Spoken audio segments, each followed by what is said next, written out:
दरअसल पिछले कुछ सालों में देखें तो भारत के कई पड़ोसी देशों में छोटी छोटी बातों पर विरोध प्रदर्शन हुए हैं जो देखते ही देखते बगावत में बदल गए हैं और बगावत तख्ता पलट में भी तब्दील हो गई। ऐसे एक नहीं कई उदाहरण हैं। ये बात मैं आपको इस नक्शे से अब समझाने की कोशिश करता हूं। ये भारत का पड़ोसी देश पाकिस्तान है। यहां 2023 में बगावत हुई। नतीजा ये हुआ कि पूरे देश में उथल पुथल मच गई। इमरान खान जेल भेज दिए गए। अब वहां पर शहबाज शरीफ प्रधानमंत्री बेशक है, लेकिन army chief field marshal Asim Munir के रहमो करम पर सत्ता चल रही है और वो चला रहे हैं। श्रीलंका में 2022 में बगावत हुई। सत्ता कुछ दिनों तक सेना के पास रही, फिर बाद में सेना ने सत्ता लोकतंत्र के हवाले कर दी।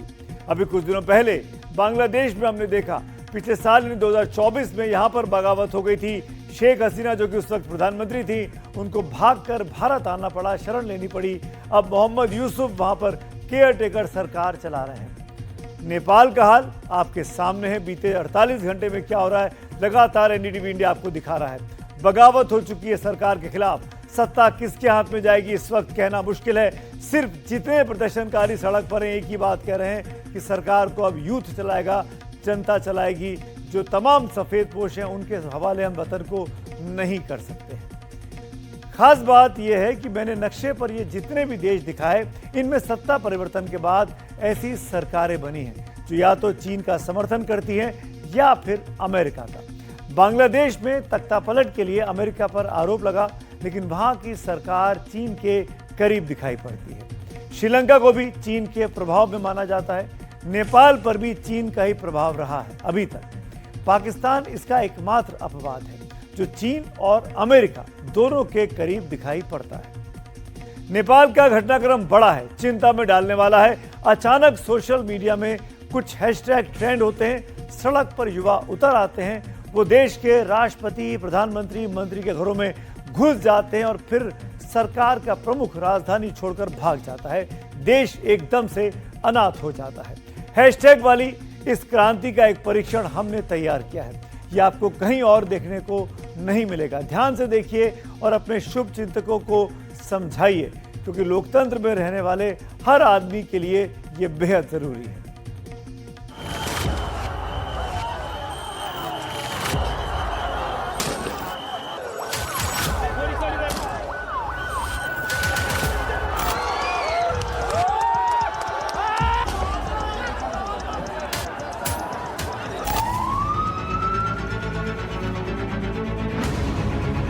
मिस्र 2021 hashtag Jan25। Ukraine 2014 hashtag Euromaidan. Sri Lanka 2022 hashtag go home Gota. Pakistan 2023 hashtag release Imran Khan.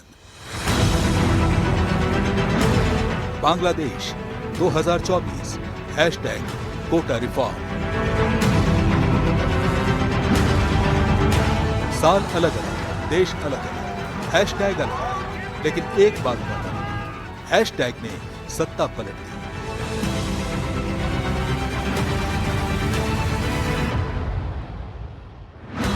हर मुल्क में सरकारी ताकतें देखती रह गई और जनता सत्ता पर भारी पड़ गई। मिस्र हो, यूक्रेन हो, श्रीलंका हो या बांग्लादेश हो, पहले हैशटैग ने जनता की नाराजगी को आवाज दी। इसके बाद लोग सड़क पर उतरे और फिर जो सत्तानशीन थे उन्हें गद्दी से उतरना पड़ा। इस बार नेपाल में भी यही हुआ। नेपाल में जेनजी का विद्रोह थमा नहीं है। प्रधानमंत्री केपी शर्मा ओली प्रधानमंत्री की कुर्सी छोड़कर निकल चुके हैं, लेकिन युवाओं के आक्रोश की आग प्रधानमंत्री और राष्ट्रपति के घर को खाक करने के बाद सुप्रीम कोर्ट तक पहुंच चुकी है। जो कुछ घंटे पहले तक मंत्री थे वो सड़कों पर पीटे जा रहे हैं। भीड़ ने पूर्व प्रधानमंत्री झालानाथ खनाल के घर पर हमला किया, उनके घर में आग लगाई तो उनकी पत्नी राजलक्ष्मी चित्रकार की जलकर मौत हो गई। नेपाल में युवाओं के इस विद्रोह की सुगबुगाहट 4 सितंबर को शुरू हुई, जब नेपाल की सरकार ने कानूनी शर्तों का पालन न करने का हवाला देकर 26 सोशल मीडिया प्लेटफॉर्म्स को बैन कर दिया। इसके खिलाफ युवाओं, खासकर जेन जी का गुस्सा सुलगने लगा। इसी बीच नेपाल में पाबंदी से बचे टिकटॉक पर 5 सितंबर से 2 हैशटैग नेपोकिड और नेपोचाइल्ड ट्रेंड करने लगे। इस हैशटैग के साथ ऐसे पोस्ट डाले जाने लगे जिनमें नेताओं के बच्चों की लग्जरी लाइफ और आम लोगों की खस्ता हाल जिंदगी की बातें होती। ये पोस्ट वायरल होते गए और लोगों का सरकार के खिलाफ गुस्सा बढ़ता गया। इस बीच 7 सितंबर को 2 और हैशटैग सोशल मीडिया पर लहराने लगे। ये हैशटैग थे नो मोर करप्शन और वेकअप चैलेंज। इन हैशटैग्स के जरिए 8 सितंबर को संसद के पास विरोध प्रदर्शन की अपील की गई। लोग जुटे और फिर ऐसा बवाल हुआ कि हिंसा में 19 लोगों की मौत हो गई और करीब 500 लोग घायल हो गए। इस विरोध को देखते हुए नेपाल सरकार ने सोशल मीडिया प्लेटफॉर्म्स पर लगाई गई पाबंदी हटा ली, लेकिन नेपाल जलता रहा। प्रधानमंत्री और बाकी मंत्री इस्तीफा देकर निकल गए, लेकिन विरोध की आग अब भी जल रही है। नेपाल की इस जेनजी क्रांति का चेहरा है सुदन गुरुङ। 36 साल के इस नौजवान ने अपने एनजीओ हामी नेपाल के जरिए लोगों के इस हैशटैग आंदोलन को गति दी और बगावत हो गई। इस आंदोलन का दूसरा फेस है बालेन्द्र शाह, जिन्हें बोलचाल में लोग बालेन शाह कहते हैं। बालेन काठमांडू के 15वें मेयर हैं और साथ ही मशहूर रैपर भी हैं। साल 2023 में टाइम मैगजीन ने बालेन शाह को टॉप 100 उभरते नेताओं की सूची में शामिल किया और नेपाल के युवाओं का एक वर्ग चाहता है कि सत्ता की बागडोर अब बालेन संभाले। नेपाल में बगावत से लेकर ओली सरकार के तख्ता पलट तक में जितनी बड़ी भूमिका युवाओं की थी, हैशटैग की भूमिका उससे कम नहीं है। अगर ये कहा जाए कि हैशटैग ने सरकार पलट दी तो शायद ये भी गलत नहीं होगा। वैसे हैशटैग क्रांति से सत्ता परिवर्तन सिर्फ नेपाल में नहीं हुआ, उदाहरण और भी हैं। मिस्र में साल 2011 में एलेक्जेंड्रिया पुलिस की पिटाई से खालिद सईद नाम के युवक की मौत हो गई थी। इसके बाद इतना बड़ा आंदोलन हुआ कि 30 साल से राष्ट्रपति की कुर्सी पर काबिज होस्नी मुबारक को गद्दी छोड़नी पड़ी। इस क्रांति के पीछे था हैशटैग Jan25 और आंदोलन का चेहरा थे 30 साल के वालेन घोयम, जो गूगल के मार्केटिंग एग्जीक्यूटिव थे, और उनके साथ थी यूथ मूवमेंट से जुड़ी 25 साल की अस्मा महफूज। इसी तरह 2014 में यूक्रेन में भी बड़ा आंदोलन हुआ। तब राष्ट्रपति विक्टर यानुकोविच ने यूरोपियन यूनियन के साथ फ्री ट्रेड एग्रीमेंट से इनकार कर दिया था। इसके खिलाफ बगावत हुई तो राष्ट्रपति यानुकोविच को देश छोड़कर भागना पड़ा। इस बगावत की जमीन तैयार करने में हैशटैग यूरोमेडन की बड़ी भूमिका थी। आंदोलन का चेहरा थे 32 साल के मुस्तफा नायम। श्रीलंका में साल 2022 में आर्थिक संकट गहराया तो बवाल शुरू हुआ और यह देखते ही देखते बगावत में बदल गया। बड़े पैमाने पर हिंसा और आगजनी के बाद गोटाबाया राजपक्षे को राष्ट्रपति के पद से इस्तीफा देना पड़ा। इस दौरान एक हैशटैग गो होम गोटा ट्रेंड कर रहा था। इसके पीछे थे श्रीलंकाई डॉक्टर पथुम कर्नेर।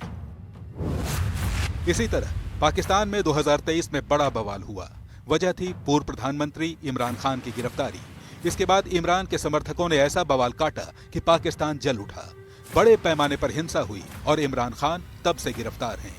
इमरान समर्थकों को एकजुट करने में हैशटैग रिलीज इमरान खान ने बड़ी भूमिका निभाई। इस आंदोलन का चेहरा खुद इमरान खान थे। बांग्लादेश ने भी पिछले साल ही हैशटैग वाली बगावत देखी। स्वतंत्रता सेनानियों के वंशजों के लिए आरक्षण का विरोध कर रहे युवाओं ने वहां आंदोलन शुरू किया। इसके बाद ऐसा बवाल भड़का कि शेख हसीना की सत्ता चली गई। उन्हें भागकर भारत आना पड़ा। बांग्लादेश में जितने दिन हिंसा और आगजनी होती रही, हैशटैग कोटा रिफॉर्म ट्रेंड करता रहा। बांग्लादेश की इस बगावत का चेहरा रहे 26 साल के नाहिद इस्लाम और आसिफ महमूद। अगर बगावतों के पीछे एक कॉमन फैक्टर हैशटैग है तो एक कॉमन फैक्टर हेलीकॉप्टर भी है। चाहे श्रीलंका के राष्ट्रपति रहे गोटाबाया राजपक्षे हों, चाहे बांग्लादेश की प्रधानमंत्री रही शेख हसीना हो, या नेपाल के प्रधानमंत्री रहे केपी शर्मा ओली, तीनों ने मुल्क छोड़ने के लिए हेलीकॉप्टर का ही सहारा लिया।